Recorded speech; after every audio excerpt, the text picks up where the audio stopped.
It's the finale of A Biologist Plays The Last of Us Part 1. Not the first time. We've made it to the end. I mean, we could have ended it last time, but I had a lot of stuff that I needed to do, so I didn't get to. But we're going to do it now! So, kind of bittersweet. I can't believe that we flew through this.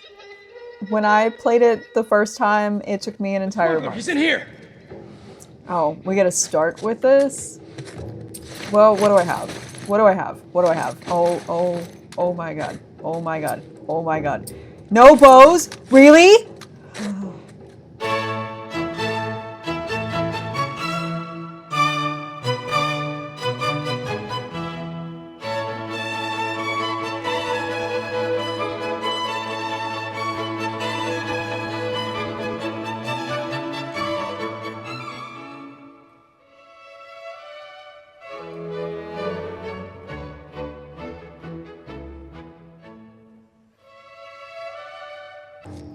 I need another tech.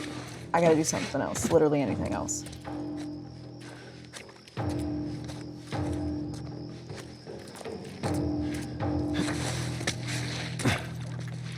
Alright, switch out. No, that, no.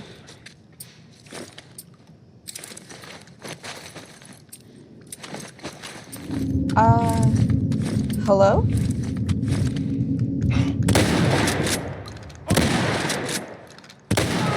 Oh my god! This is the wrong weapon to be using at this distance. I just wasted all of those bullets. How is it doing nothing?! That was just the gun I had at the time, so I was like, oh, I'll just use that one, and I just, like, completely wasted that. Oh, shit! Yeah, that's right.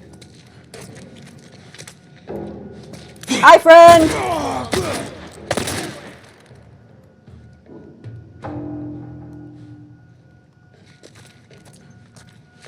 Ooh. Not super helpful, actually, because I don't really like that gun that much. Maybe that was the way to go, because thus far, I've been doing better. Never mind.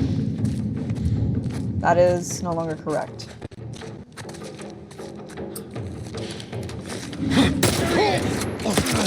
Ugh! I need you to load that thing faster, Joel! Let him come to us. Y'all shouldn't have done that. Surround him!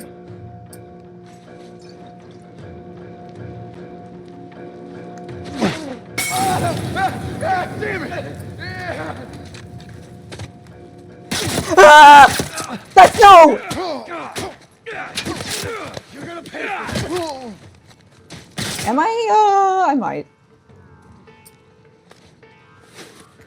Come on. Ah! Cover me, I'm moving up. I got you.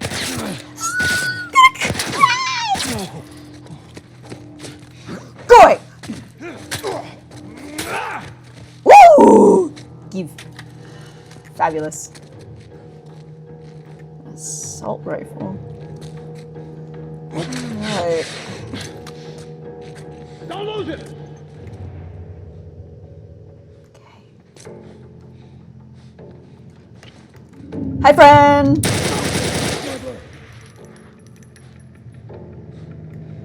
Fight this asshole from down! I always feel like really bad. Is that an MRI? That's just a whole MRI machine. I don't think it's in use. Oh my god.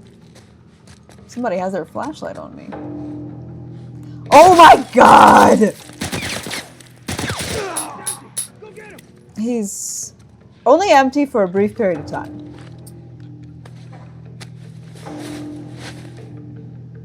I was scared somebody's gonna come up on me as I was... Anyway, I always feel really bad about this scene, but I'll talk more about why later. Well, I can talk about now that it just feels wrong that, like, Joel's going and doing all of this. Oh, wow, that was exceedingly violent.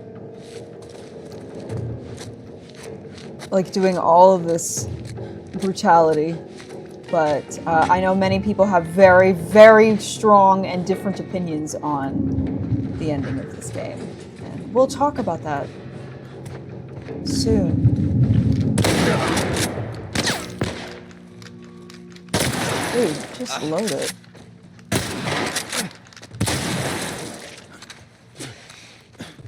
Oh, we're cooking right now!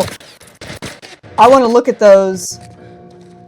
I want to look at those images. I want everybody to leave me alone long enough to let me look. Ooh, look, beakers! What are my options? My options are nothing. Remember how I said I don't like smoke bombs?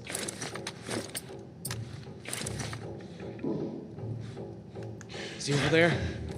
I don't see him. Oh, God damn it! Oh, that was a waste. That was a waste.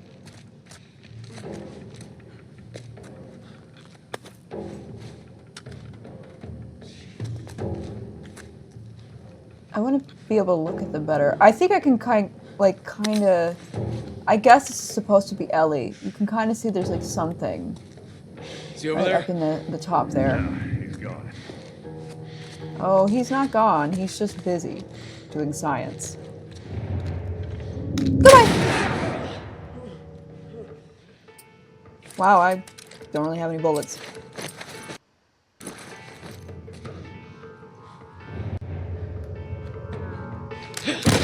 He's over there, behind the counter. Yeah. I've been here. Where have you all been?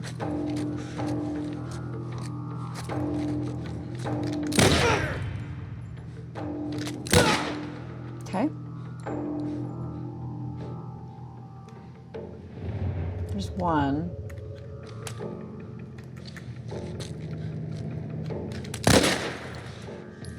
I think I missed. Come on. They also missed me.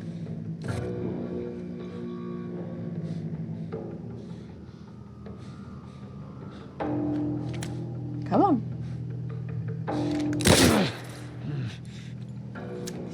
We are hanging on by a thread.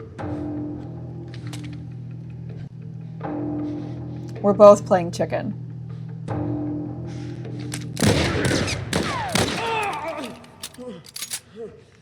Oh my god. I'm not moving.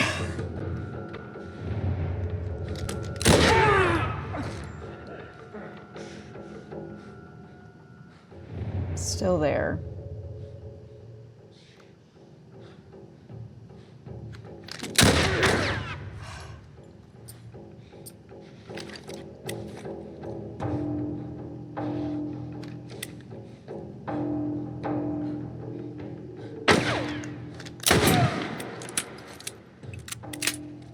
I might have to move in closer. Okay, there's a guy here now.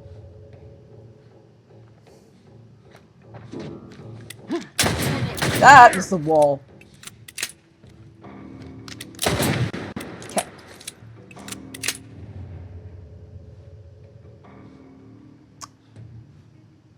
I'm scared if I like move out of here that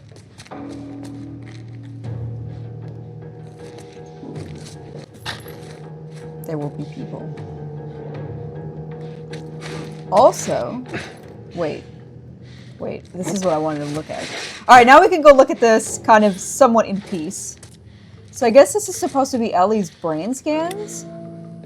Yeah, because it looks like I don't know how to read these. This is not the kind of science I do. But I wonder if that part right there is supposed to be the infection, the fungus. Like, I see, like, it looks like it's something right there. I don't know. Yeah, just because I don't know, though. I don't know. Don't quote me. I don't know how to read brain scans. Ooh. Thank you. Not like I'm using them that much at this point. What do we got?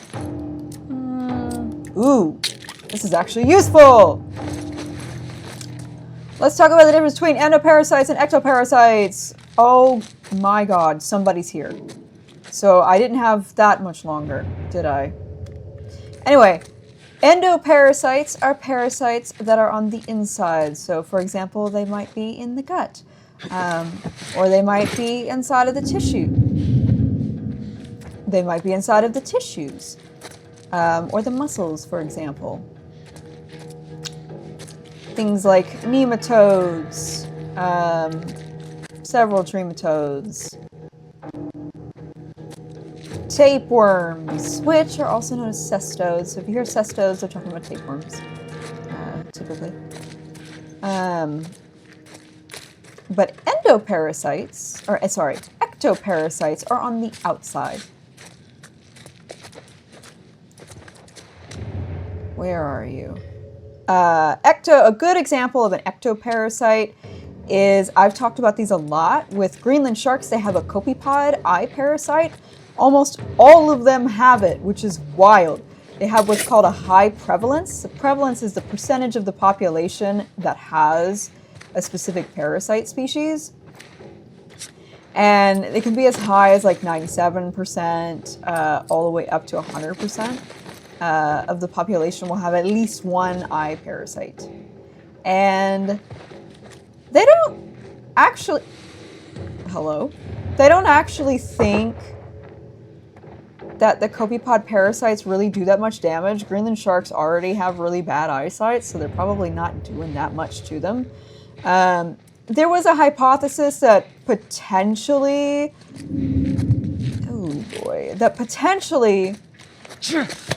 the eye parasites were using, potentially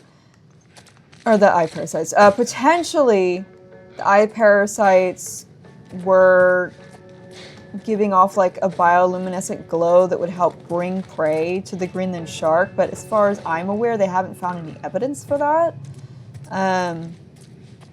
But it seems like the copepods don't actually do a lot of damage to the sharks. So it's one of those situations where we've talked about where parasites don't like to fall neatly into little boxes.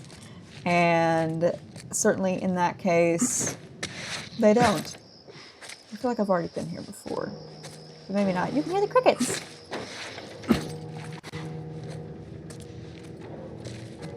But anyway, that's a good example of an ectoparasite. It's on the outside. Or you'll see like boppyrid isopods. By the time that this video comes out, I think I have filmed a video already talking about the Loki boppyrid isopods that infect Thor genus shrimp, which is fun. But I filmed that, so as of recording it, it's not out, but by the time this is posted, it might be out. By the time this is posted on YouTube.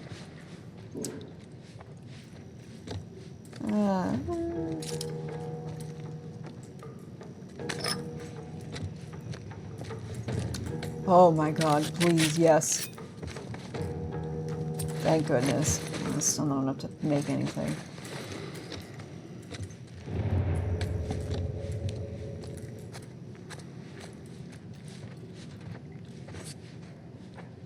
Okay.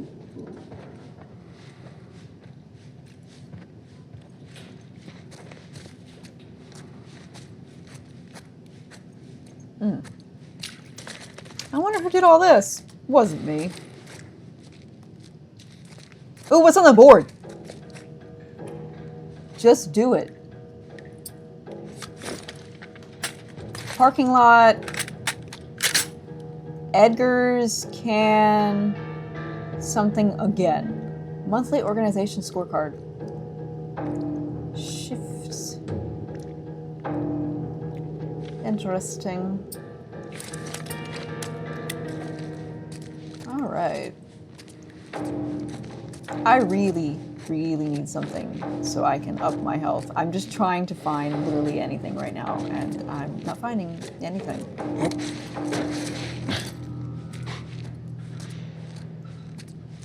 And I've talked about macro and micro parasites. I'm more interested in studying macro parasites, and I know more about those.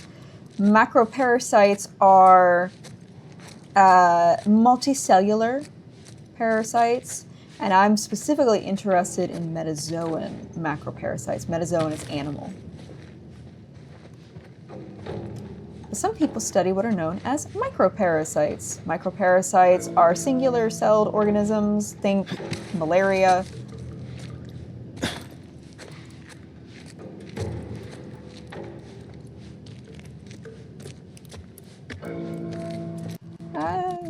Down this way. Stay alert.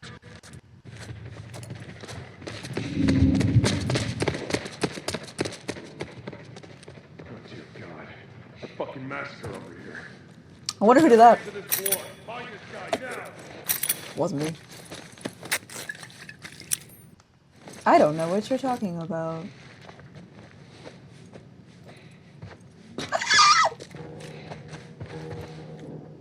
Oh, I thought they were coming back. I mean, they might be.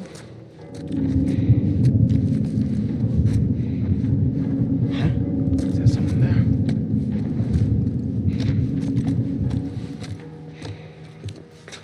The fact that I just narrowly avoided that! Hear what he's over here! Ah! I'm gonna die. Son of a biscuit!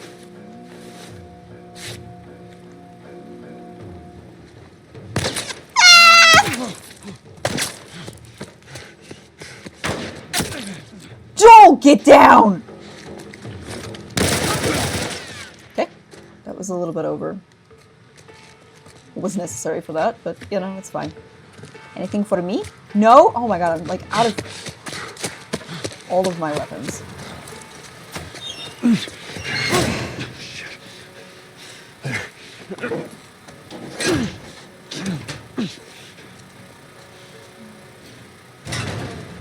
Woo!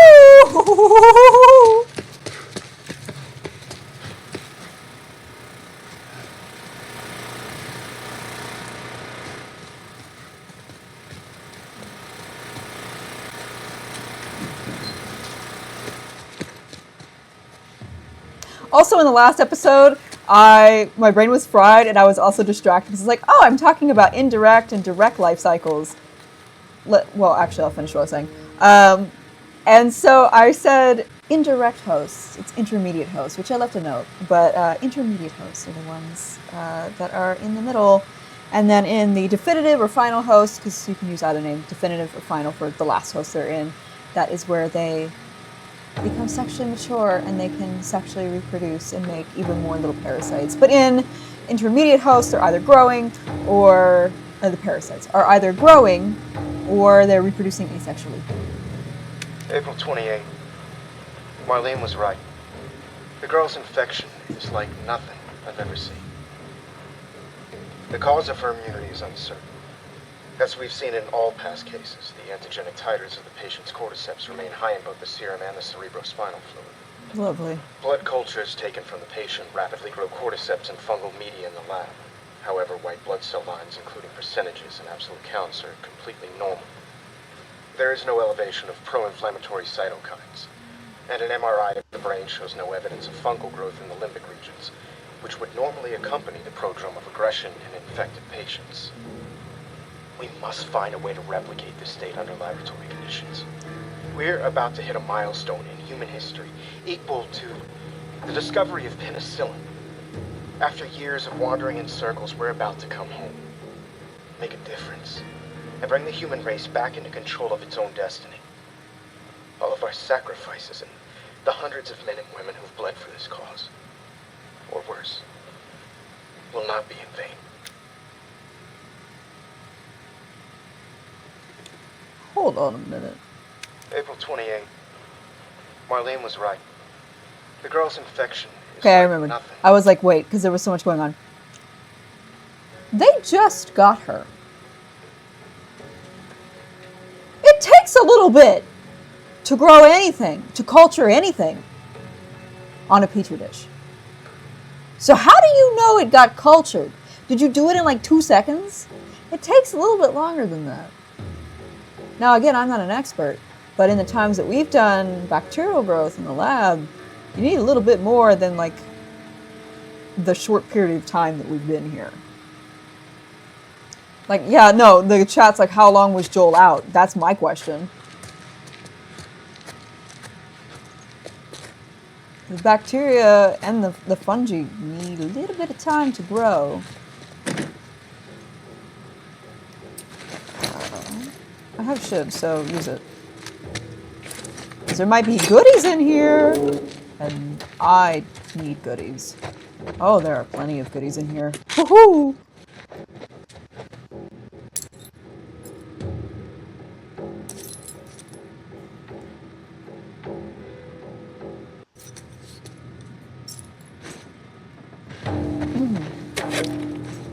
I need literally everything that I can get right now. Oh my goodness.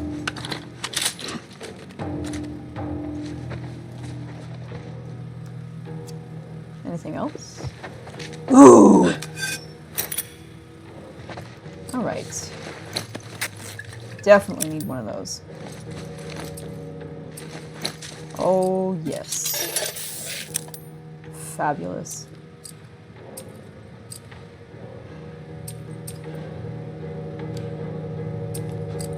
Yeah, I'll make one of these.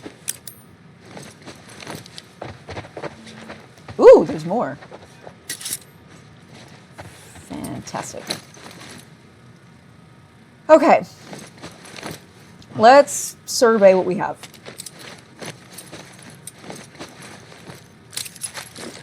What do we have? I need to start making use of the flamethrower. Because I didn't get to use it on the infected, which is kind of a bummer.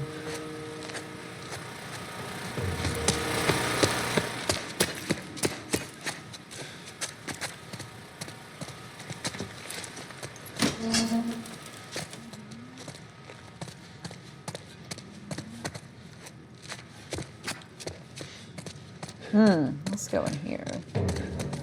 It's odd that nobody's guarding this area. I guess this is supposed to be like their clean room. Now that's a microscope. Look at that. That is beautiful. Also, remember how I was like, oh, it won't even take me 30 minutes? Guess what? Ooh, that's broken. It's taken me a wee bit longer than 30 minutes, which, not like the people are complaining. I can't read that. There we go. March 15th, we finally crossed the Utah border. In a couple days, we'll be back with the others. Today, the crew was in much better spirits. I've been worried about their morale since Greg and Tanya's passing last week. It's good to hear them laughing again. Robin came up to me and said, "Thanks for watching over us, Marlene." Oh, this is Marlene's journal. It was a small gesture, but I needed it. March 23rd, Ellie never made it. We arrived at the hospital. There was much celebration, at least from the others. I guess they're happy to see their old friends. We haven't seen some of these guys in over 10 years. After they told me the news, I couldn't eat. I couldn't talk to anyone. I should be grateful to just be alive, but right now I just want to shut my eyes for a bit. March 24th. They look at me, and I know what they're thinking. There were a bunch of incompetent grunts. What was I supposed to do? I thought I was going to die. My men were being hunted by the entire Boston battalion. I had to get out of her city. How was I supposed to know the Firefly escorts were already dead? God damn it. I panicked. In the end, I healed pretty damn quickly, and my men were more capable than I give them credit for. More than a handful survived the army's attack. I should have kept her with me. Instead, I handed her off to a couple of smugglers. I failed you, Anna. I failed all of us. I am an incompetent grunt. Well, not anymore. We got her here. She didn't know that. April 25th. I can't stand talking to any of them. I don't think I can take the stairs any longer. No way I can stay here. April 28th. One of our scouts just radioed in. He spotted an older man and a young girl entering the tunnel by the bus terminal. He thinks she might have had red hair, but he's not sure. What if it's her? Stop doing this, Marlene. The recon squad is about to head out. I'm going to join them. April 28th. When you're lost in the darkness, look for the light. She's alive. They're running the test on her now. I can't tell if I'm excited, scared, or just nervous. All I know is my hands won't stop shaking. And I understand that this feels like hope in a time when they probably don't have a lot of hope. This is something that when I talk about, people get upset about, and they're like, it's just a game, or like, be in the universe, blah, blah. I enjoy thinking about these in the context of what would happen in the real world if this happened, because I'm a biologist. So we don't currently, as of recording this, and as far as I'm aware, have any vaccines for fungus or for fungal infections. Fungal infections are much harder to treat in humans because we're a little bit more similar to them in makeup than we are to things like bacteria. So if you're taking an antibacterial, anything in here? I don't know. If you're taking like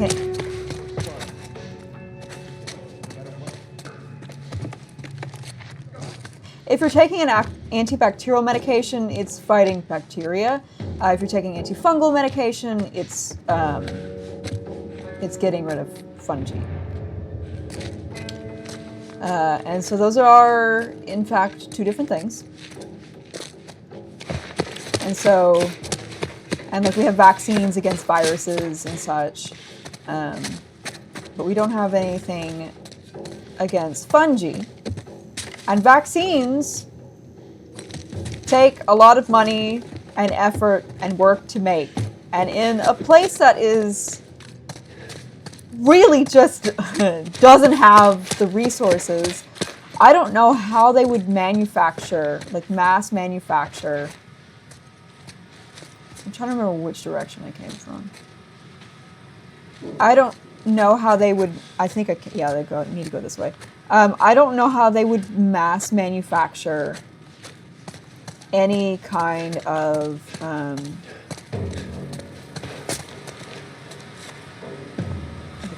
I don't know how they would mass manufacture any kind of vaccine.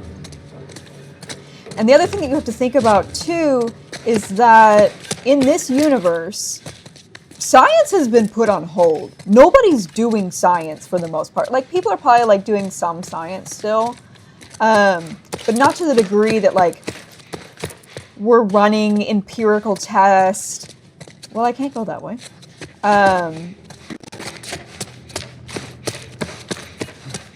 That we have all the funding to do everything in sterile environments. And so it would be immensely more difficult to research all of this information. It would be immensely more difficult. We're going to definitely listen to that in a sec. For us to have the person power to be able to do the research and to make the vaccine. And then the other thing I was trying to say before I got distracted with myself is that the progress of science is not going at the progress of science that we have currently in real life right now. They're still kind of like stuck behind in the science of 2013, essentially. Because we're not mass producing publications. Publications aren't going out. We can't like mass disseminate information. There's no conferences. There's not as much like scientific chatter going across the way. There's not as many people or not as much money to be able to actively do research. And so it would be exceedingly difficult to do this. And I don't think that it would be possible to make a vaccine. However, I have heard that with this game, there's like, they've gone back and forth between whether or not it was possible to make a vaccine or not. And like the creators like have landed on both ways. Somebody can correct me in the chat if that's wrong. But it seems like they've kind of gone back and forth on what it is. My perception of it has always been that a vaccine would likely not be possible. But that's just me, and this is a fake fictional world, and you can think whatever you want about it. I'm just giving you the facts as we know them now. And as I have stated many, many times before, I love how I was like, this is only going to take 30 minutes or 45 minutes, and then here we are. But you know what? I'm having a great time, and I'm getting heated and excited talking about this stuff because I love it. I just scared the cat. She's looking at me crazy, but I love talking about this. Anyway, and thinking about these things. Also, there's this scene in the beginning of the TV show where they're like, oh, I'm not worried about, I think it was like a viral infection. They're like, but I'm worried about a fungal, or like a viral pandemic, but they're like, I'm worried about a fungal pandemic. And I'm like, this did not age well considering the pandemic, because that was a viral pandemic, COVID-19. But that always cracked me up from a biology perspective. But anyway, I have been operating on the fact that it would not be possible to create a vaccine in this. But you never know. Maybe you have somebody that was just really, really smart and happened to have the right resources to figure out how to do it. You don't know. It's possible. But the thing that I was going to say that I get really excited talking about is that people get really worried that we're going to have an infection pandemic from fungi like you see in these games. It's not. You're fine. You're safe. Because as I have talked about previously, there's tons of videos, there's tons of people who study fungi, so people that study fungi are mycologists, who talk about the fact that they call these cordyceps, but it's Ophiocordyceps. Ophiocordyceps, and there's also cordyceps that infect insects and such, but Ophiocordyceps is more so what they base this off of, the one that goes after the ants. Most of these are very species specific, so specific species of ants or insects or whatever, and they're well adapted to those specific species. Ants have a very, very different biology than us. Their physiology is completely different. They regulate their body temperature very differently than us in that they are ectotherms. We are endotherms. We are much too hot for these fungal parasites. Our bodies, the way that they operate, the way that our blood works, completely different. You don't have to worry about it jumping from an ant to us. That would be like an astronomical leap, because it's going from an invertebrate that it specializes on to humans, which are vertebrates, and we're warm-blooded, to make it a little bit more simplistic. You're fine. Now, there are scientific articles out there that I've seen where there's people that study fungi, that they're a little bit more worried about like certain yeasts and such in elderly populations. That could be something that like is something to be concerned about, but not to the level of what's going on here. Nobody has to worry about any of this happening. But it is fascinating to think about, as I've talked about before, because I'm really fascinated by, okay, so how do these parasites in this universe survive? I love that I'm doing this in like the last episode of this series, but it's okay because I'm going to talk all about this when we get to The Last of Us Part 2, because that's also a longer game. And I just need everybody to be very, very deeply aware of the fact that I love this one too, but I love The Last of Us Part 2. Last of Us Part 1, to me, is a perfect game. Poor Joel is just sitting here like, Brooke, are you going to move on? No! Last of Us Part 1 is a perfect game. It is perfectly paced. I think the characterization is perfect. There's a couple of parts that obviously I have lamented, being like, darn, these parts bother me and get on my nerves, but like that's just me as like being a gamer.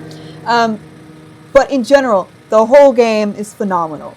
To me, The Last of Us Part 2 has so much more. I finished that game the first time that I played it. No game has affected me in the way that the ending of that game has. There are a few pieces of media that have impacted me in the way that that game did, without giving anything away. Usually, I love to replay games. I like to replay and redo a lot of things. That's part of me being autistic. I chronically will repeat songs over and over again. I return and watch the same TV shows or same movies over and over again. Don't ask how many times I've recently watched the Knives Out movies because I've been stressed. Don't ask how many times I've watched the Loki series. Don't ask. You don't want the answer. Don't ask why I watched it 3 times within the course of, like, I think it was 3 days when I was working on something I was stressed out about. But anyway, I had it on the background. That's how I operate. But normally with video games, I try, when I replay them, to give them some space of a couple months so I don't get sick of them. the first time I have ever played a series back to back is this series, because once I played the second one, I was like, well, I have to go through them again, because it's basically, I've talked about it, it's like watching a movie.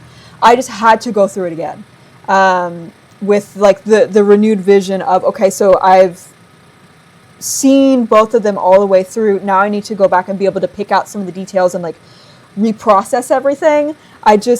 It was such a phenomenal. I had people who were dying for me to play these games, and they were just psyched that I had played them.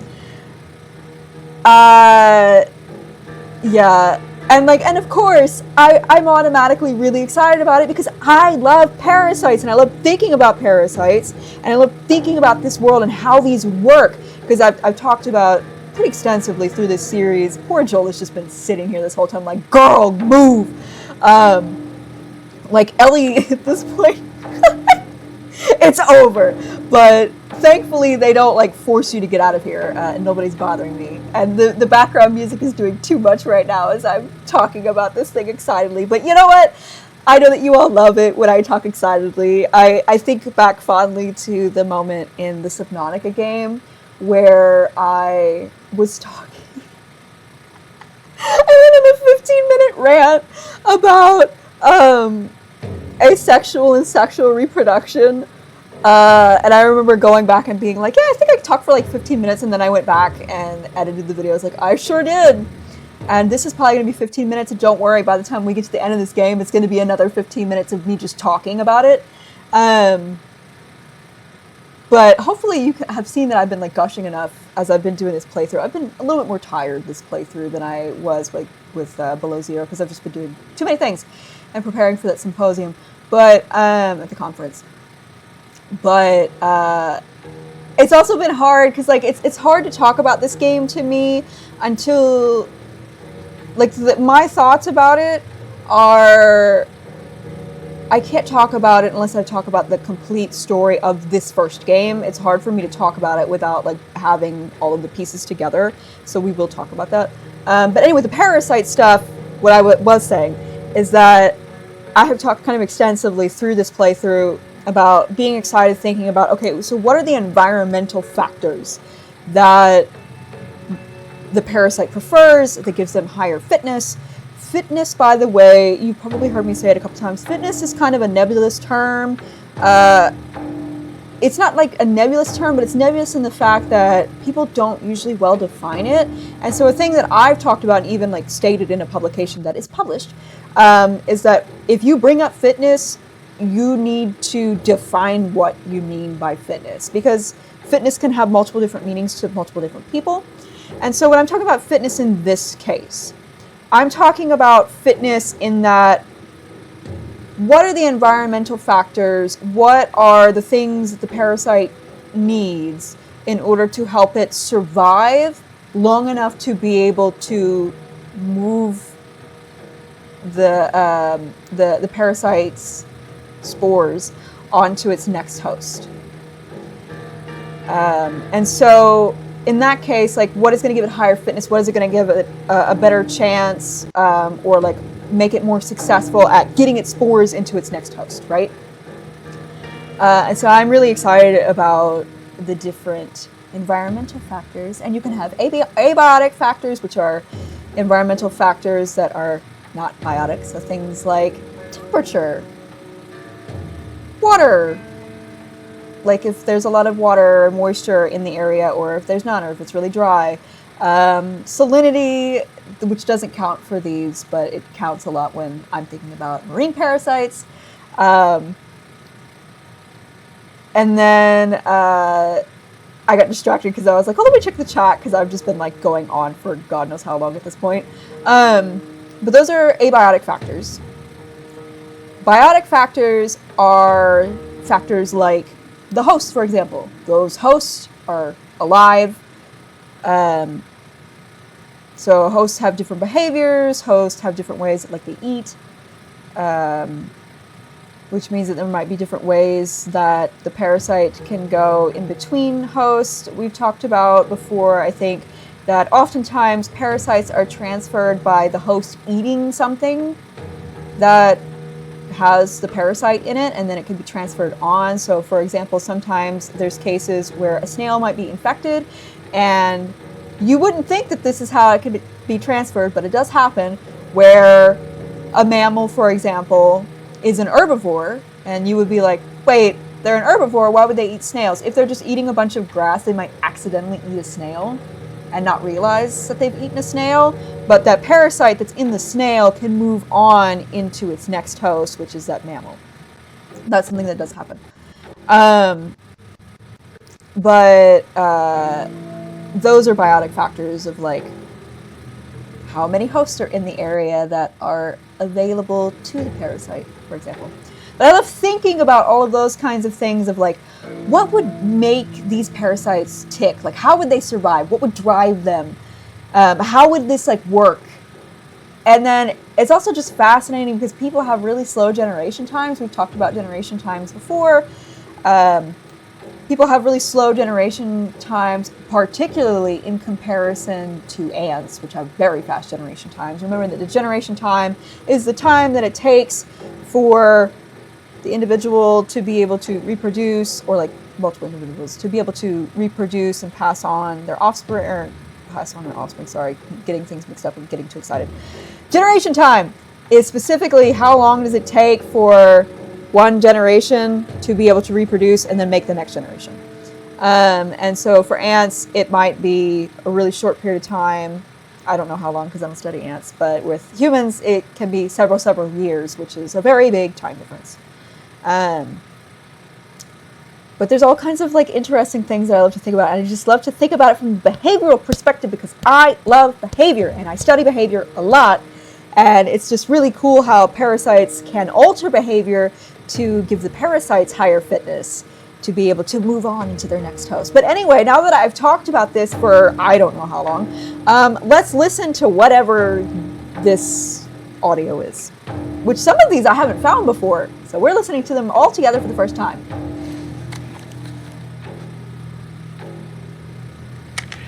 It's 5:30 p.m. on It's Marlene. April 28th. I just finished speaking, more like yelling at our head surgeon. Apparently there's no way to extricate the parasite without eliminating the host. They acknowledge it's a parasite and a host! I'm so proud of them. Saying we gotta kill the fucking kid. And now they're asking for my go-ahead. The tests just keep getting harder and harder, don't they? I've never heard this before. This is exciting. I'm so tired. I'm exhausted. And I just want this to end.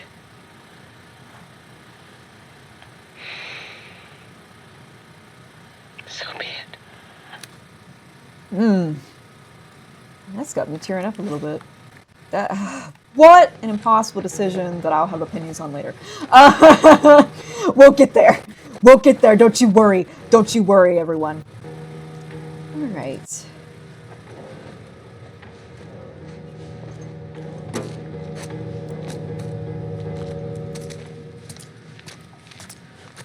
How do we get out of here? Will I ever get out of this labyrinth? Make sure you wash your hands, kids.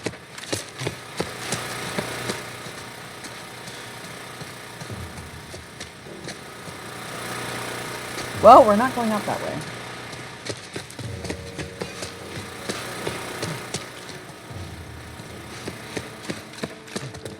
There's also certain scenes that I've tried my hardest, and there's going to be scenes coming up where I have tried my hardest to conceal some emotions because I have such a deep love for this game, but I also have a lot of context that somebody that has not played it before may not have.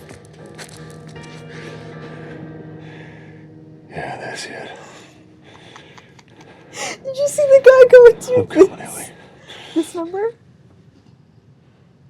I mean, after this rant that I went on and like talking about all the parasite stuff, Ellie's gone. But it's fine. Anyway, there's certain moments that I don't want to spoil for people, but it's hard for me to conceal my emotions because I have so much attachment, and I also have the background knowledge of I have the full story. And so I like try not to spoil it, but it's going to be very difficult very soon, I'm sure. But there's been a couple instances that's happened.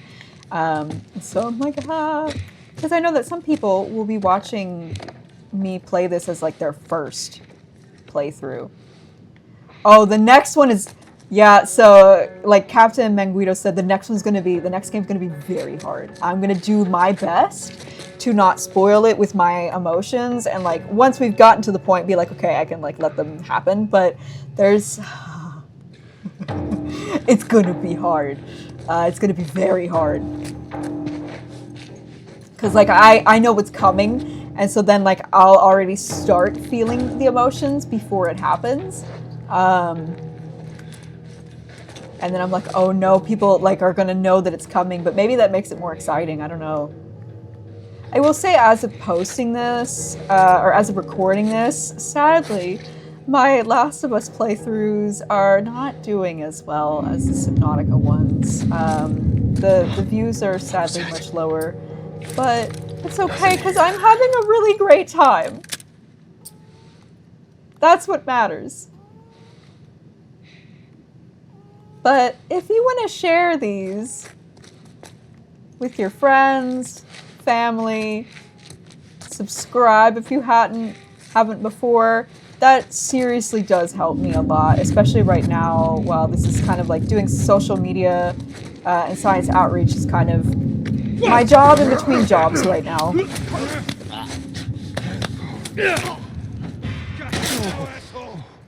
And I really do work hard to make these good for you all and give you a good time and lots of information. Because I know a lot of people have just been going through it right now too. It's been a hard time for a lot of people. This part is always really hard for me.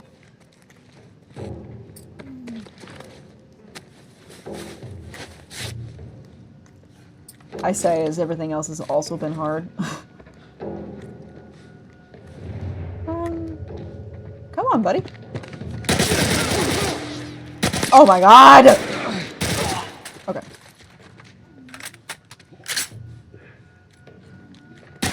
Ah!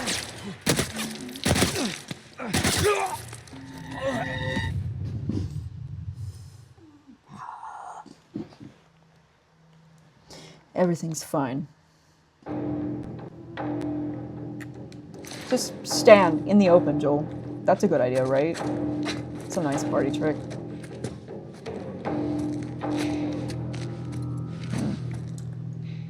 Might be better.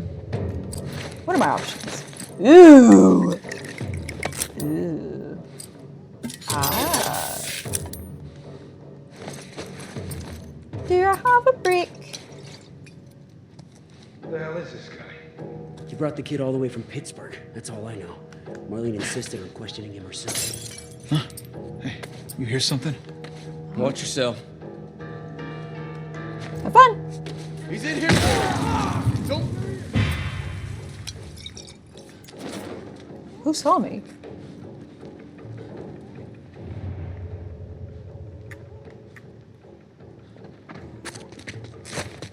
Oh my god.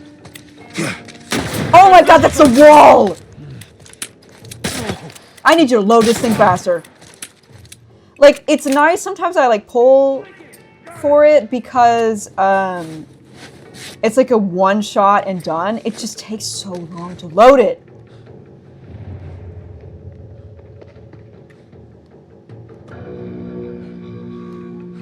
Alright. I guess I'm gonna move up. Okay.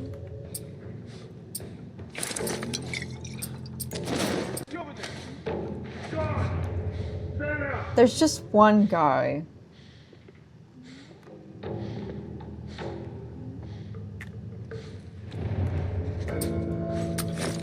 Alright.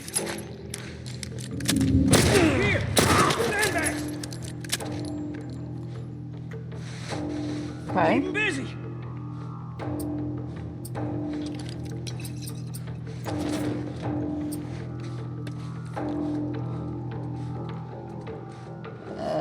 Not worth it yet.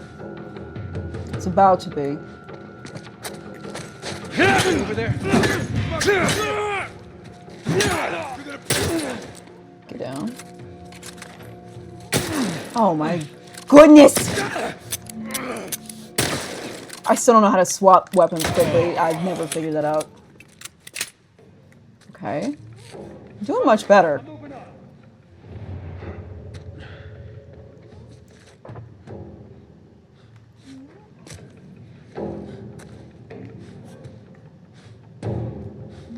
Anything in here? I don't know if you can hear her, but Ophelia is once again snoring. She is zonked right now. It's very cute. Come on. Oh goodness! Oh great heavens! Okay. That's unfortunate.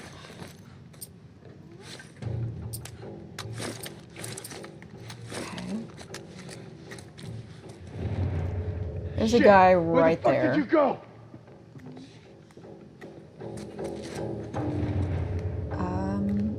Where did he go?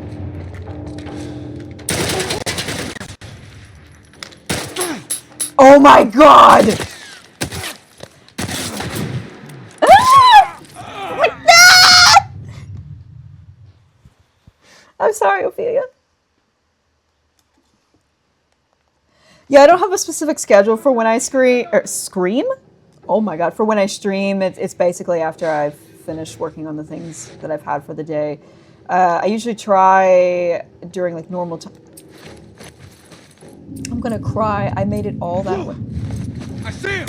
On the sandbag! Go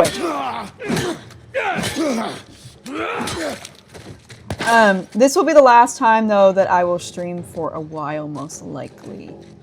Because I will be gone for the holidays / going to a conference. You still there? Not here. But hopefully in January I'll be able to stream a little more regularly. Okay, so there's 3. Let's get closer. What you got? Nothing. You? Same. Keep scanning. I want him to come up here a little bit closer. Let's waste this thing just to get their attention. Oh, goddamn!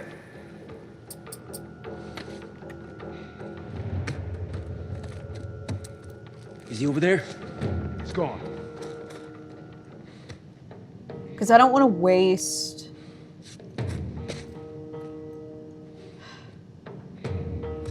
I don't want to waste this unless there's 2 or more. And I don't think I can throw it that far. No, I'll throw it up that way. I might do something. If they all walk into it. We're going to find out. He's going to walk into it.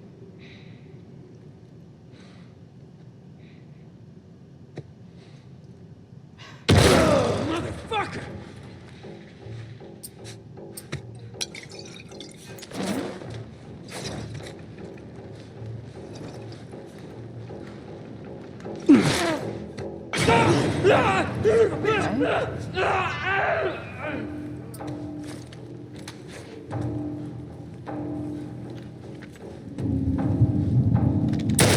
On the smuggler.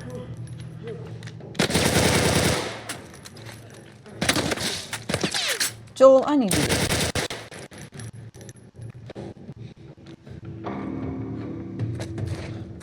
Is there anything in here? Did we get anything in here? I don't think we did.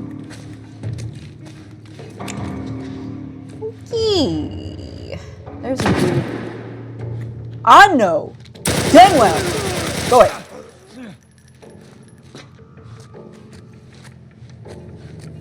But yeah, I'll be a little bit more regular starting in January because all the places I would be going, I'll be done with all of that. because I had a lot of travel this semester. Okay. Ooh! And we will be playing The Last of Us Part 2. Which obviously I'm exceptionally excited for. I have said, so I'm on record as saying that this game is one of the best games ever made, I think. And that's with my minimal experience playing games. But I know that other people have said the same.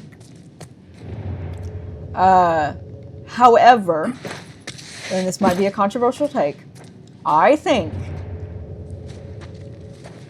that The Last of Us Part 2 might be my favorite out of the two, which is a controversial take. But I think it's simply because the way that all of the storylines come together is very important to me. I'll just leave it at that. I feel like it has a lot more of an emotional oomph to, not that this one doesn't, obviously it does. There's just, there's so much to it. It's hard to describe until you see it.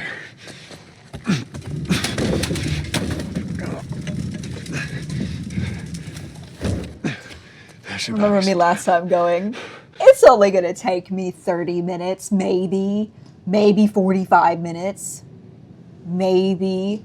No! Look at how long. It's not even because of like the game itself. It's because I've been excitedly chatting, which I know that you all don't care about, which is, it's fine. You all are here like for just straight gameplay. You're here for me shitty chatting.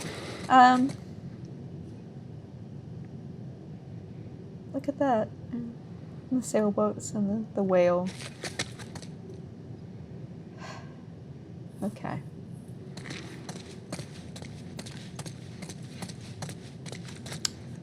Okay. Chad is saying there's some people like Voxel Roxel who know nothing about The Last of Us Part 2. I implore you, if you know nothing about the game, keep it that way. Do not look anything up.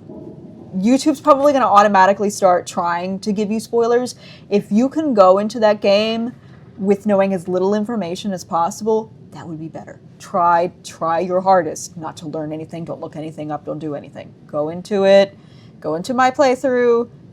If you're going to watch my playthrough and you want to be unspoiled from my playthrough, try to go into that with as little information as possible. You will have a better experience. We'll talk about my experience when we get to that, because I will just tell you all, there are things in the second game that I was spoiled about 2 years before I ever played this game. In fact, I think it was 2 years before the TV show came out, the original first series.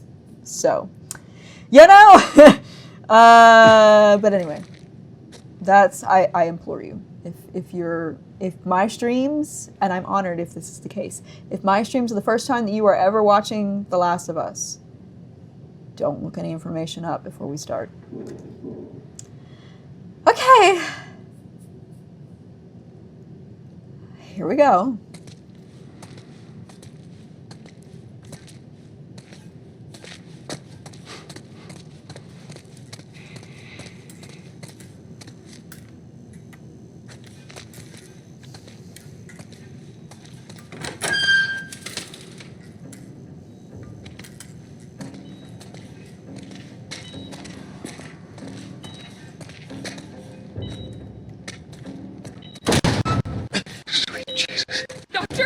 What are you doing in here?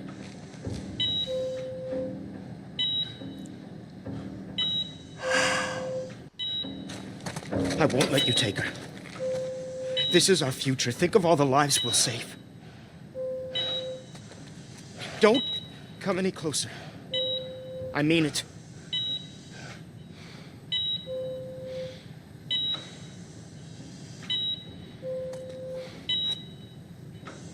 Why are his eyes closed? Oh, they were, but they're not now. What happens if you just like... What if I just kind of ruin the moment by walking around? I want to see where they'll let you go. How far will they let you take it? I've never done this before. Anyway,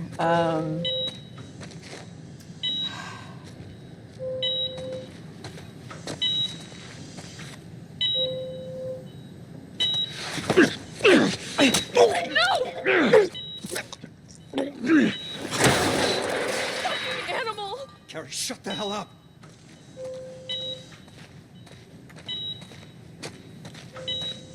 okay, so good. That's not an option, I guess.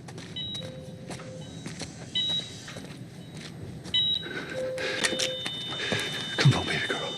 I got you. I got you. Oh, shit. I always feel. Hi, Kitty. So bad about that scene. Oh, this music right now. The orchestral version of it. I've got chills. Cover the exit. I got you. Did you all see that it's? Let go over! Let go over! This has never happened to me. No! It's because. Sorry. Hold on, that's never happened to me before. No, I'll show you why. It's over here! Get you out of here, girl. Look what it says. Run. See? I got you. Cover the exit. Run, you. I wanted to read that. No! Let go over! Let go over!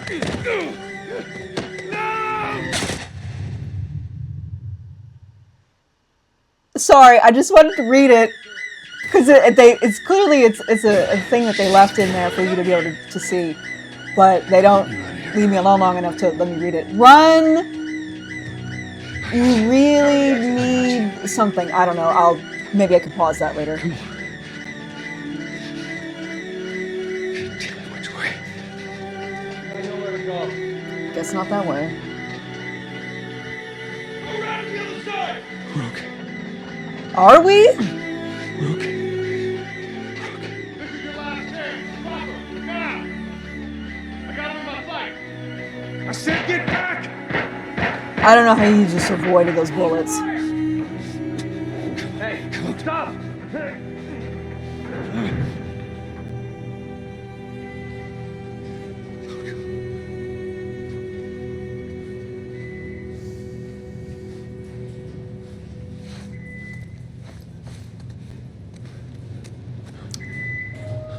I forgot what the beeping was, and I was like, is my oven going off? I have nothing in the oven right now. We're not baking today.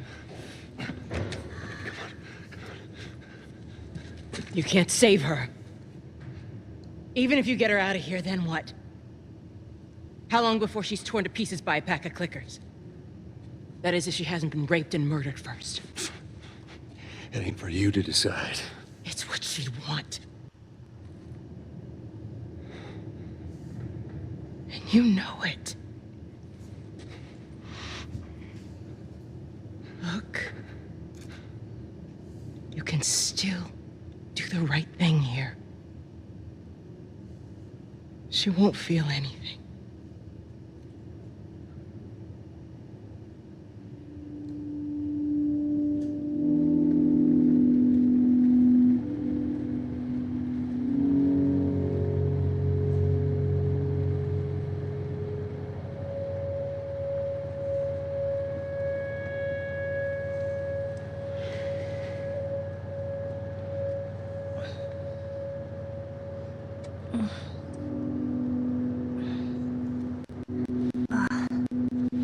How am I wearing?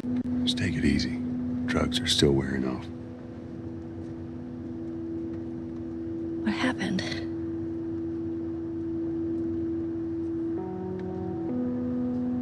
Found the fireflies.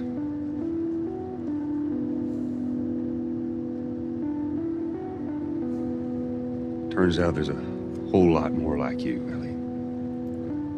People that are immune. There's dozens, actually. Ain't done 'em a damn bit of good, neither.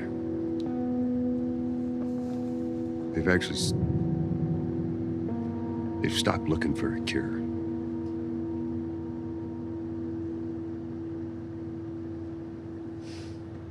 taking us home.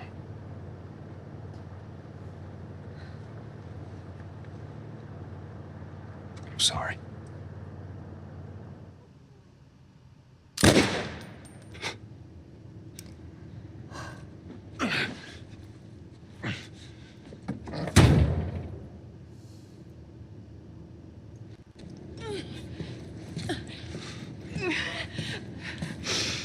Wait!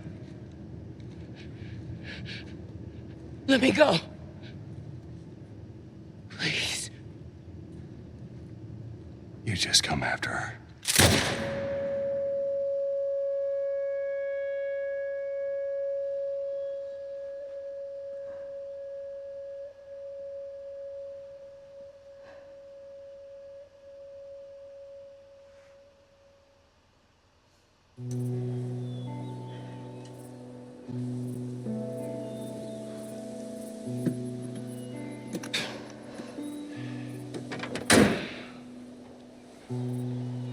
Well,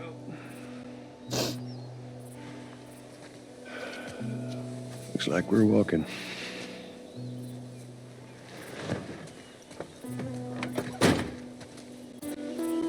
Should be a straight shot through here. All right. Darn, it was. It's actually kind of pretty, ain't it? Yeah.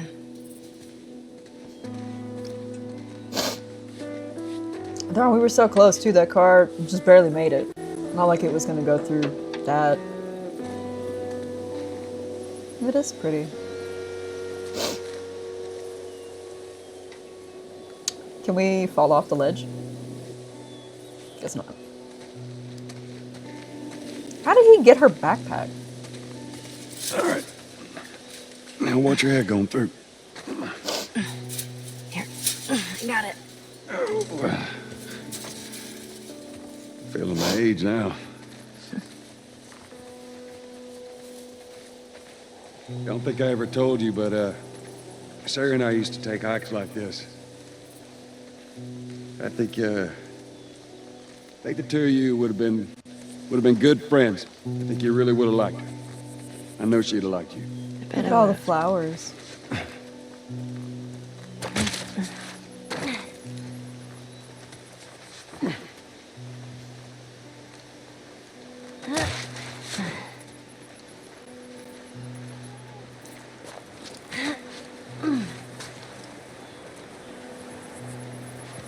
Oh. Right down there.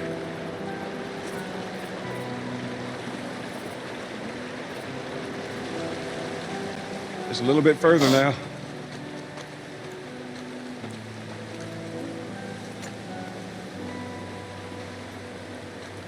Sorry, my nose is running because I was crying. And I'm gonna cry again, don't you worry!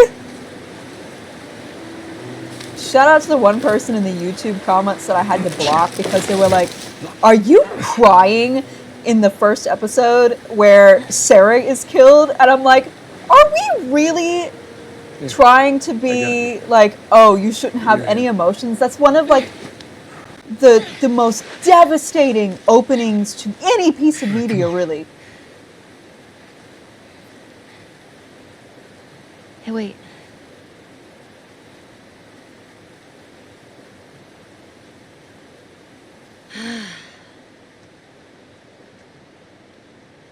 Back in Boston, back when I was bitten, I wasn't alone. My best friend was there. And she got bit too. We didn't know what to do. Excuse me. So, she says, let's just wait it out. You know, we can I be all remember poetic and we just played lose our through this. minds together. I'm still waiting for my turn. Ellie. Her name was Riley, and she was the first to die. And then it was Tess. And then Sam. None of that is on you. You don't understand. I struggled for a long time with surviving.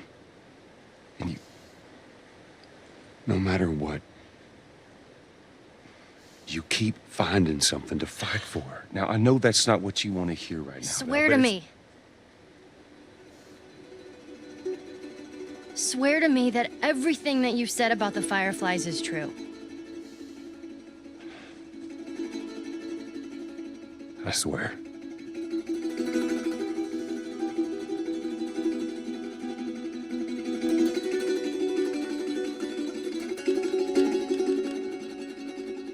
Okay.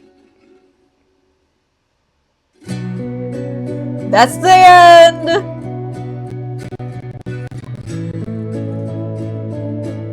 Yay! Okay. Anyway, I'm glad I didn't wear any eye makeup today. So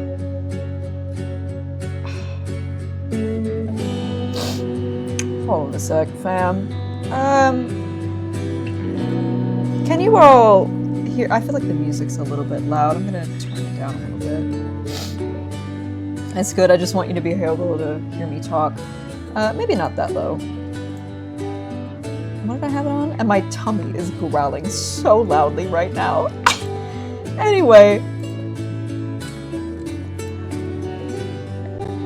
Oh, the music in this game. Yeah, chat saying that the music's so good. The music in this entire game is incredible. Okay. Where do I even begin? Ellie knew he was lying right there, obviously. Ellie knows. I remember finishing this game feeling hollow. Like it feels like a hollow victory. And the person who is the musician that did the score is Argentinian. He is lovely. His first name is Gustavo, and I don't remember what his last name is. I feel so bad. It will appear here on the credits if it hasn't already. Okay, so here we go. This is my opinion of what happened and the way that I process the game. Many people have very, very strong feelings about their opinion about what happened just now. Everybody's opinion is valid. This is a piece of fiction media. So I just want to be crystal clear because people get really, really heated about this. I understand because it's very close to everybody. This is my personal opinion. That doesn't mean that I think that your opinion is wrong or that you shouldn't have it. Okay. This is the way that I think about it. Okay. I have such complicated feelings about everything.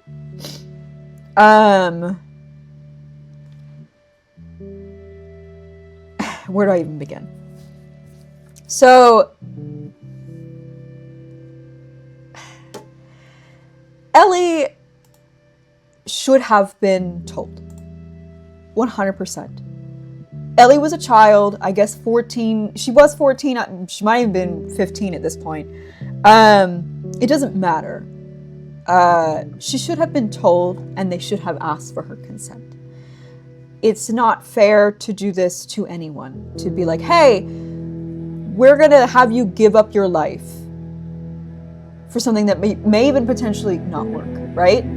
Ellie should have had informed consent to do this, is my opinion. And apparently that's controversial, but whatever. But they should have told Ellie, first of all, right? And to be honest, I think that Ellie would have said yes. Because Marlene says that she would have, and I agree. I think that Ellie would have said yes, right? And I think that she should have known and that she should have been able to make the decision and that the Firefly should not have made that for her. I understand that the fate of the world is on the shoulders, and I know that this is an impossible and hard decision, but Ellie would have said yes. Then we get into the complicated part where, again, I've heard mixed that, like, I think Neil Druckmann, I'd have to check on this. I think the last time I heard that Neil Druckmann said that a cure was possible, so if she had died, then they would have had the cure, and so regardless of everything that I said, like, it would have been possible. So in that universe, Joel prevented that from happening, and in turn, killed a bunch of people, like indirectly, right? Bad. One of the things that I really love about The Last of Us as a whole is that it forces you to examine humanity, in that humanity, we want everything to be a monolith. And I talk about this with parasites, that we want parasites to be a monolith. We want it to be that everything fits into this little box of good and bad. Parasites don't fit that, people don't fit that either. We want to think that everybody's all good or everybody's all bad, and that's just not how it works, and that there are things that people can do that are really good and you can understand why they did it, and that doesn't make it right. And so in a universe where it would have been possible and that she would have been the cure, Joel just doomed everyone. And he did it for his adopted daughter, essentially. And as I'm not somebody that's a parent, but I can imagine that as somebody who is a parent, that would be a difficult ask to be like, give up your child for the entire world, right? And many people say that he made the right decision, and I can understand that perspective.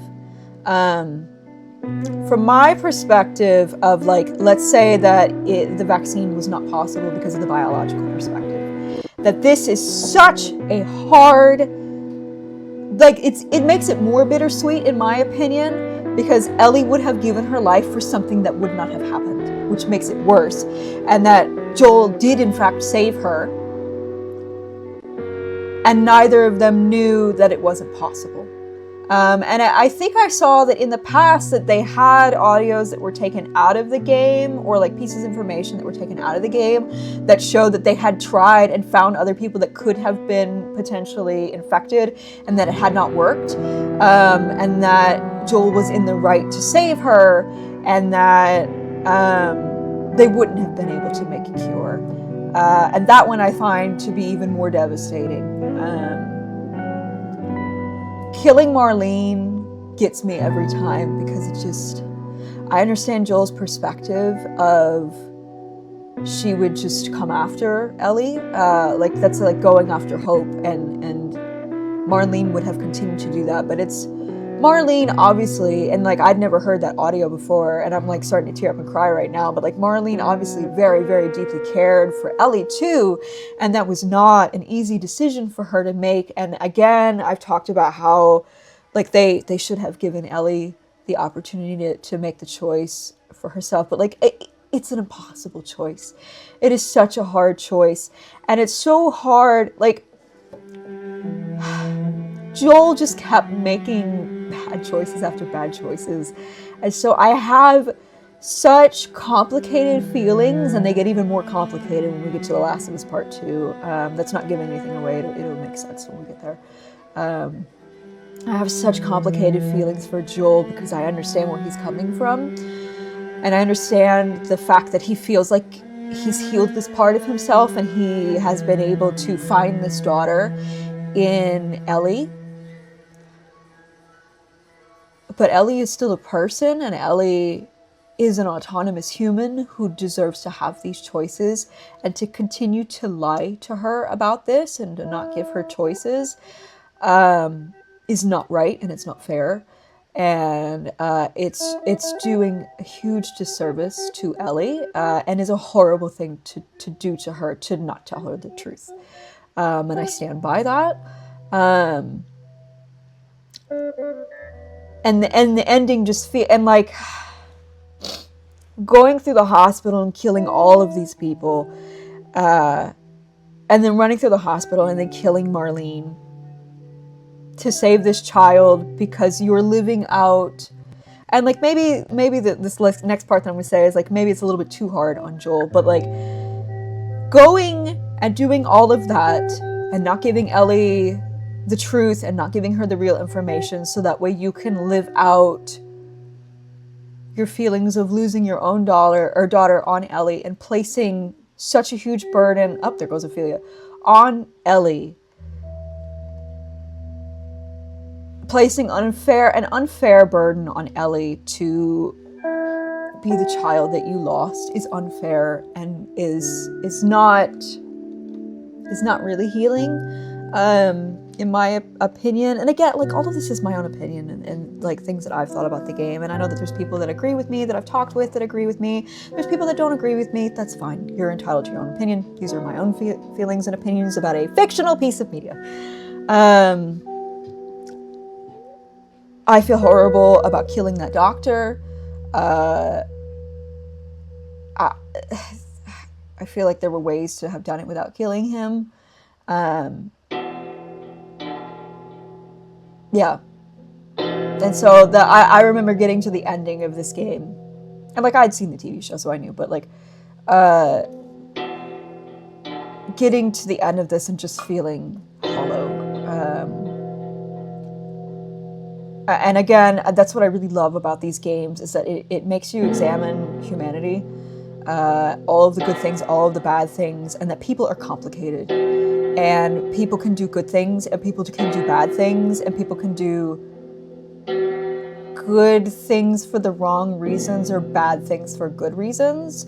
And that's a really important thing to examine. And it's an interesting thing to examine about relationships and father-daughter relationships, or parent-child relationships, or adopted parent-child relationships, through the lens of something that is very extreme, in a very extreme situation and circumstance. And just a really interesting way to explore this, because like, you could think at the surface that like, oh, this is a world about the infected and zombies and parasites and such, but it's really more about examining humanity and what humanity is capable of, using this very extreme setting to explore it. And I think that this is such a phenomenally done story, and I just remember being so blown away by it and enamored by it. And again, I've said, I think that the first season of the show is incredible. Again, I'm not going to talk about the second season until we get there. What I will say is that I had watched the first season of the show, and I was back and forth on whether or not I was going to play the game first and then play the first, or watch the first season, but my friends rightfully were like, Brooke, you don't have time. They were like, watch the show with us, and then you can play the game when you have time. I also put off playing the game for a long time because I knew that it was going to be an emotional investment, and I didn't have the emotional investment to put into it at the time until I eventually played it. So I started this like 2 months before the second season came out. And then I finished this game like right before the second season came out.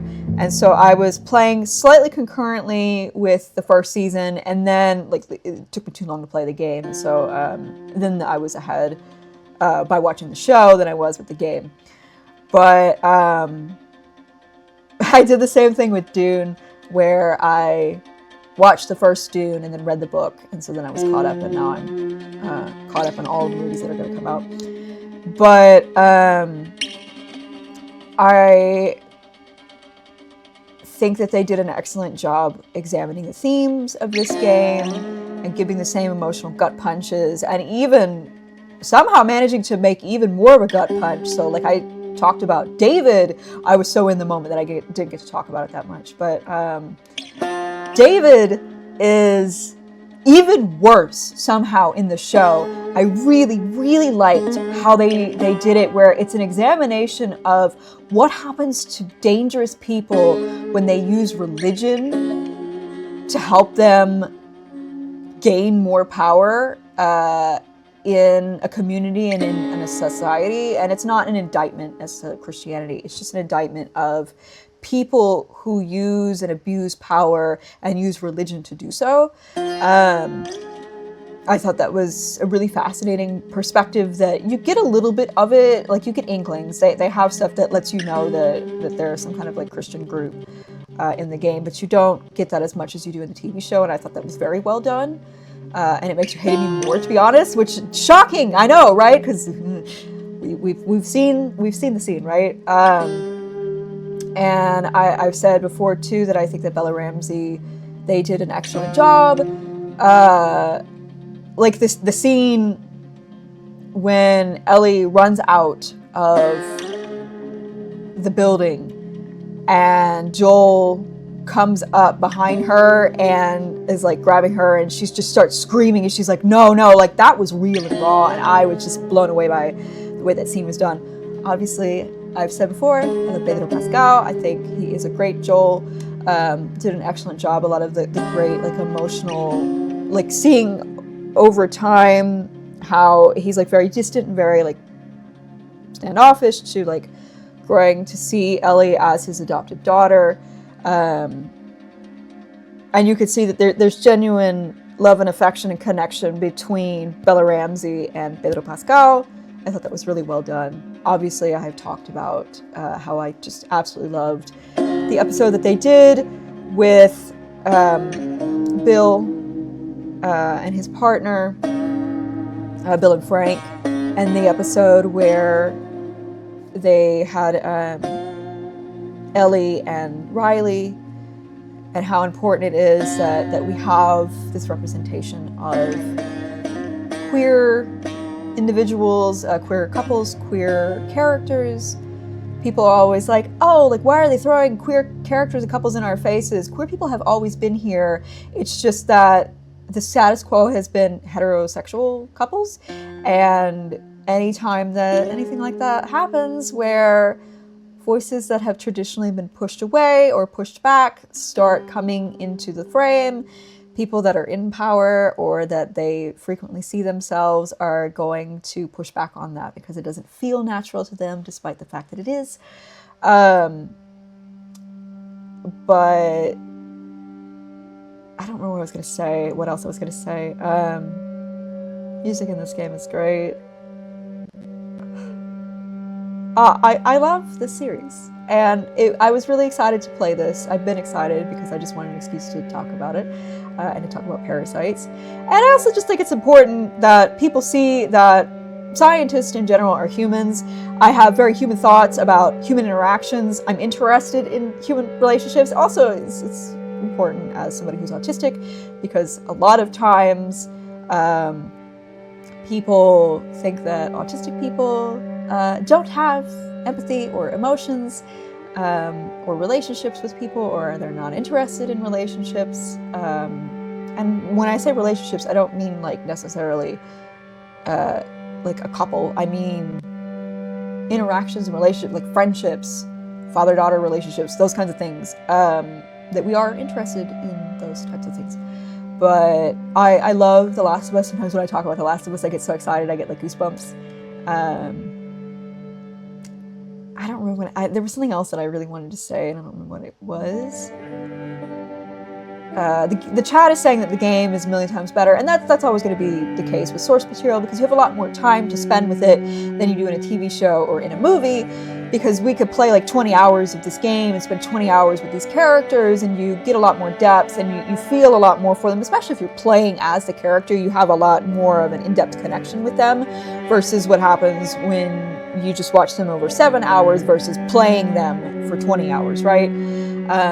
But I think the TV show for the first season did the best that they possibly could have, in my personal opinion.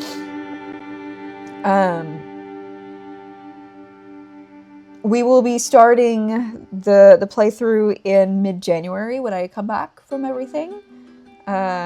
And it'll be probably roughly the same time on YouTube, actually, because I've kind of recorded up until right when I'm going to be coming back. So it will actually probably be a little bit more concurrent for a short period of time, and then we'll probably be a little bit more ahead. Last of Us Part 2 takes a little bit longer, so it will be probably a few more parts, most likely.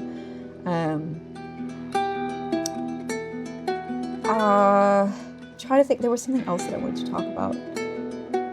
Oh yeah, but anyway, I like doing these because I think it's really important that people see that scientists are humans, and we do things like play video games and have interest outside of science. And if you're a scientist, you should have interest outside of science. You should have a life outside of science, which sometimes when I'm a little bit more in science, I like kind of lose myself to the science, and that I'm overworked chronically. But there's a whole lot of research that talks about why, that I might talk about in the future, about how neurodivergent and disabled people feel the need to overdo it, to overcompensate for what they feel is a deficiency. Like, that's a whole other conversation.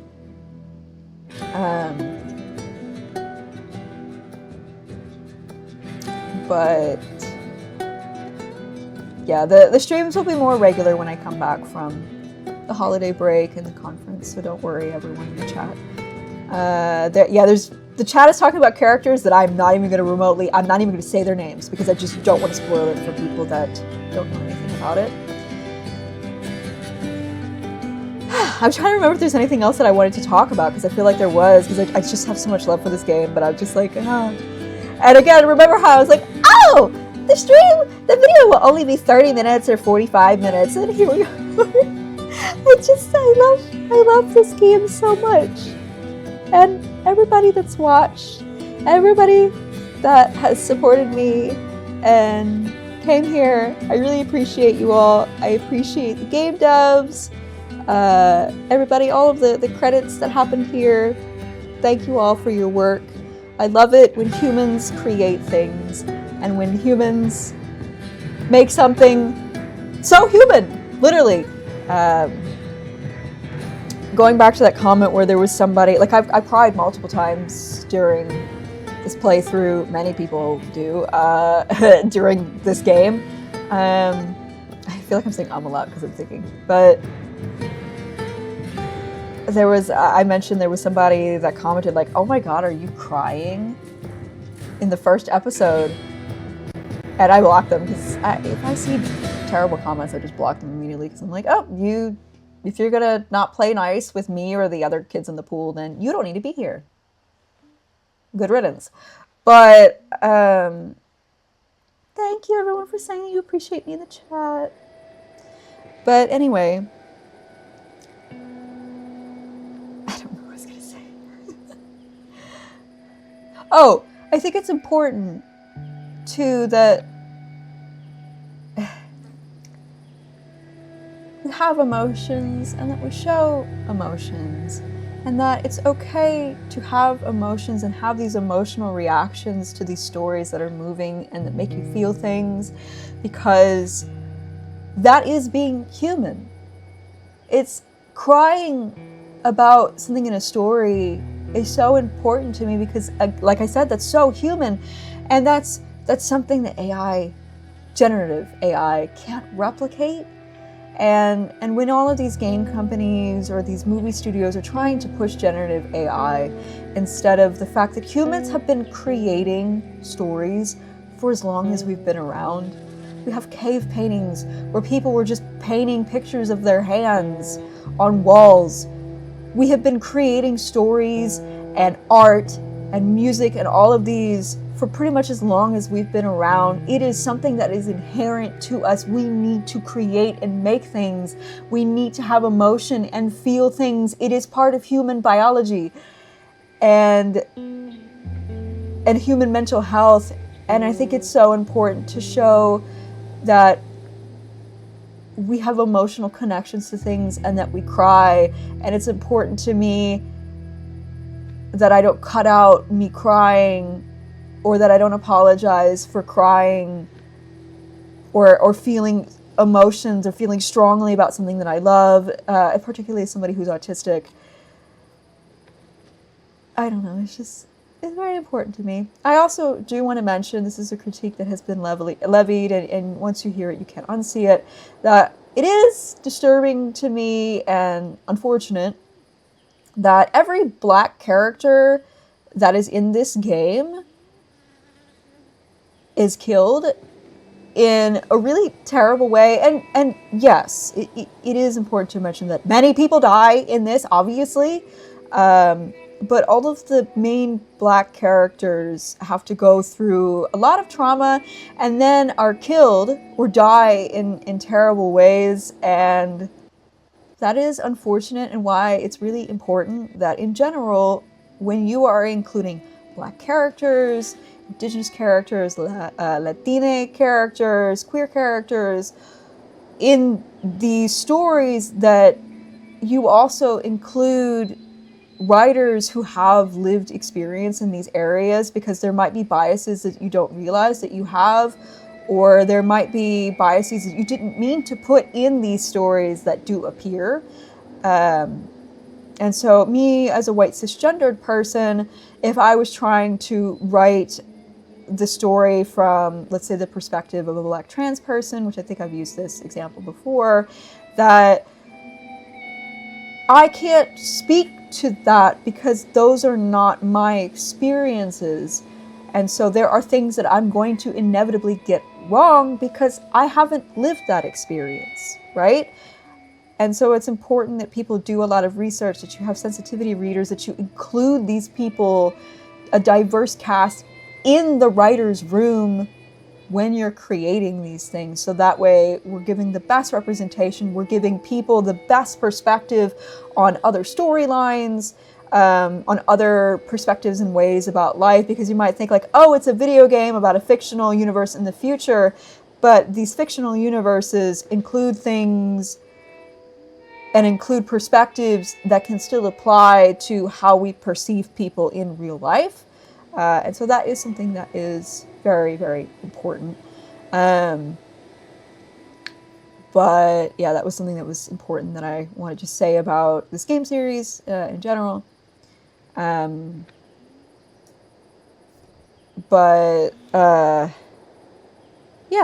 I love this game so tremendously. I love being able to talk about parasites with you all. Was it always a great idea for me to attempt to talk about really complicated parasite things while getting shot at? Probably not! Will I do it again? Yes, I will. Also, the next game, I'll be able to actually talk about marine biology in that one too. I had forgotten about it, and then I was like, oh, that's right! There's marine biology stuff that's related, so don't worry. I won't tell you why, but it will make sense pretty quickly in that game.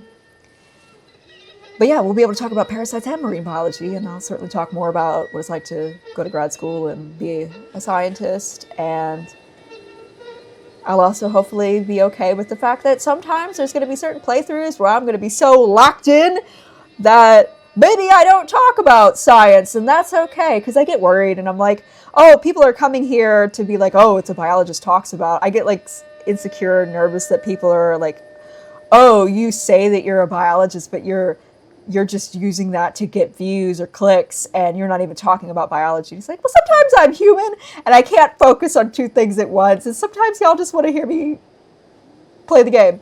But it's everything's fine. I'm so excited. There might be some more videos on the channel involving Subnautica in the future, in between me starting the next game and this releasing.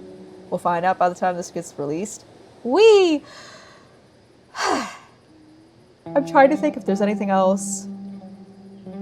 Thank you, chat. I want to thank the Twitch community and everybody that's come on Twitch. You all are so lovely, and you all have said the loveliest things, and you are such a wonderful and genuinely incredible community. And it's really nice to be able to come on, and I've almost never had to worry about people saying terrible, mean things, because you all are just so wonderful. And I would love to see more of you come and join us on Twitch, and get to see me film these live and scream in person, which is always fun. Don't worry, I'll be screaming a lot more in the next series. But all of you in the chat, all of you in the Discord community, you all are wonderful and great. Make me so happy. I'm so happy that you're here. I really appreciate your support. Really appreciate you all during this in-between job stages that I have found myself in, and I'm trying to be more comfortable talking about that. But yeah, I kind of feel like I'm stalling, but I'm actually not, because I have more things to say, and I just keep saying more things. Do I have anything more to say now? I might actually be done now. But I have said it before and I'll say it again. Love The Last of Us. I love thinking about it. I love playing it. I love experiencing it. Thank you all for coming on the first half of this journey. We're going to go on the second half together. And it is a journey. And again, I've said this before, and I'm going to deeply reiterate. If my playthrough is the first playthrough that you have ever watched with The Last of Us, and you want The Last of Us Part 2, my version, which I'm super grateful and can't believe that like I'm the first person that you're watching this with. Like that makes me feel so great. If you're the first person, or not first person, if I'm the first playthrough that you're going through all the way with, don't look up anything about The Last of Us Part 2. Go into it knowing nothing. It will be much better. Since you've been watching these videos, YouTube might attempt to start showing you things about The Last of Us Part 2. Try to ignore those as best as you can. But if you can go into it as a blank slate, you will have a much better time, I promise you. Don't look anything up. The chat is promising that they will not look anything up. Good, good, good. I wish I could have gone into that one completely unspoiled, other than like watching it with the TV show, but I don't know, maybe it was better. But anyway, that is a game to go in with, have no expectations, and just let the story unfold and let it happen. You will have a better time. Trust me. We will be playing Subnautica 2 whenever that actually releases. And yeah, I'm gonna try it on PC, everybody. So everybody that keeps being like, you should try it on PC, since they're not gonna have it on PS5, I will have to play it on PC. You're welcome. I will put that puppy onto my hard drive. I keep like rubbing my nose because it's like dripping because I was crying. I'm excited for whenever that comes out. Obviously I have mixed feelings because I'm not happy that the company is like, we're gonna be an AI first company instead of paying humans to, again, create things, because I've already done my spiel on that. But anyway, this is a phenomenal game. I don't know how many more times I can say that. Thank you all for coming. There will be more parasites. I hope maybe you've learned something, because I keep linking papers about parasites. At least one paper. Some of them have had like a crap ton. But they have at least one paper about parasites if you want to learn more. I've already told everybody how you can get access to papers if you don't have access to them. But as a reminder, if you want to get access to it, look up and see if it's on ResearchGate first, or you can just look up the name of the paper and put PDF, and sometimes it'll just come up. If you can't get access to that, email the first author. Usually they'll send it to you, because scientists get really excited when they find out that people want to engage with their work. So there are ways to access the paper. Don't ever, ever pay for access. Like they want you to pay $30 to read it for however many days. Don't do that. Don't do that. Just email the first author, or look on a ResearchGate, or look up PDF, and oh, I guess it crashed. It's telling me that I need to go eat. Don't ever do that. Don't ever do that. Just, there's other ways to get access to the papers if you want to. But they are out there for you to access. And don't worry, because there's going to be plenty more in the next series. All right, well, now that everything's crashed, I think it's time for me to actually end this thing. I've been talking for a long time. Love you all. I will see you in the future. Goodbye!